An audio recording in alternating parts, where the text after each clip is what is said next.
երեխայի կրթության համար պատասխանատու է ծնողը եւ ոչ երբեք ուսուցիչը։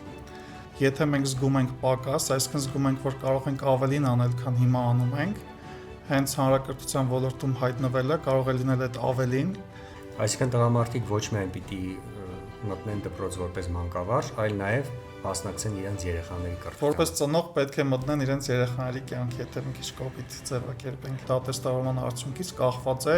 իրենք կարողանալու են շարունակել աշխատել դպրոցում, թե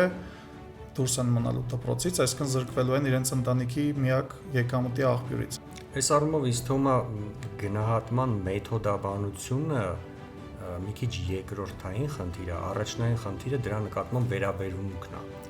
Երբ որ մենք գործ ունենք դեռահասների թմրանյութ օգտագործելու հետ, այդ որևէ ձև չի կարելի արդարացնել պետությանը, որ չի կարողանում վերահասկել։ Պետք է վերահասկի։ Արդյոք հիմա ուսուցիչը օրինակ էլի կերպարա որպես ընկալվում, ինչքան էլ որ լավն են մեր ուսուցիչները, նվիրյալ են, բայց արդյոք աշակերտները փորձում են իրենց նմանվել։ Արդյոք կուզենային աշակերտները լինել այդ ուսուցչի փոխարեն։